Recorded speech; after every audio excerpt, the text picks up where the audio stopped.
If you go anywhere on YouTube and type in League of Legends, you will see some pretty interesting characters, but one of them that goes under the radar and has done for years is Dopa or Apto. This is because 1.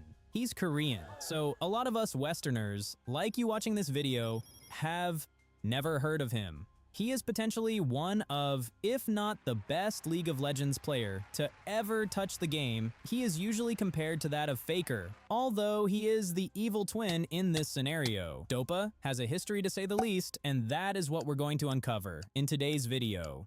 Dopa was professional for a short period of time and achieved rank 1 many times of the infamous Korean super server. This is what made him stand out. A lot of the time, he was able to do this almost at ease, whenever he actually applied the correct concepts, and it allowed him to soar. He can play mid, jungle, top, and ADC if he really needs to, making him incredibly diverse in League of Legends. Although in his spare time, Dopa used to do a lot of elo boosting because at the time, it was a no-brainer.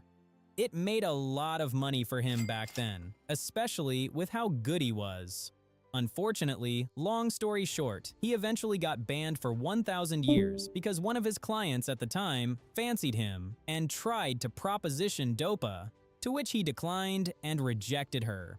This is when she decided to leak to everyone who he was and what he was doing. Unfortunately, Riot in Korea managed to find out and issued him a 1,000-year ban for elo boosting. It was at this point Dopa knew he still wanted to play League of Legends, although every time he tried, his account would get banned. This is due to the account creation in Korea working very differently to America, for example. This is because when making an account in Korea, your account is tied to your social security number, and because of that, Riot were able to find him every single time.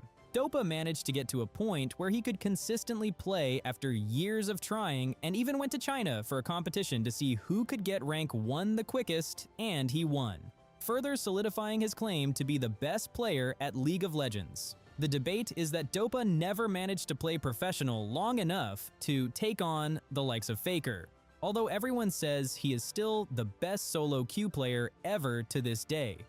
A lot of the time, Dopa would get so bored of League of Legends, he would finish his elo boosting as quick as possible. So he still had time to get on PUBG to play some of that, because it was so popular at the time, to which he still managed to get one of the highest ranks in the leaderboards on that game. Dopa became famous for his one-trick pony on Twisted Fate, and teaching some of his viewers about how to play the game through the eyes of Dopa and how he sees the game. He did this with concepts. That's what he calls them. Understanding the principles of not just the game, but the game through a champion based on multiple things that dictate that. This could be always backing on Twisted Fate at level 5, no matter what, to ensure that he was able to get a buy-in before level 6, and using his ultimate to roam the map and snowball consistently through this. Another one of Dopa's concepts was that he believed in a thing called attention theory, and how it is so important in League of Legends. This could be a valuation factor of resources. Take this for example. Let's say you have 100 points that you hold. If you spread this out between the map, lane, and pings, your attention gets used up. You would allocate the points based on how relevant you believe that resource to be. If you're jungler, you would ensure a lot of points go to the map because it's important.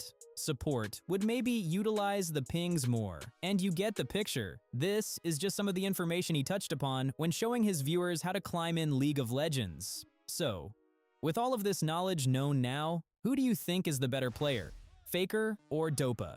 Guys, on a real one, this is my first video, and I would appreciate all of the support I can get. If you enjoy League of Legends and want more daily content, please hit the like button and don't forget to subscribe. Additionally, make sure to put your vote in the comments below.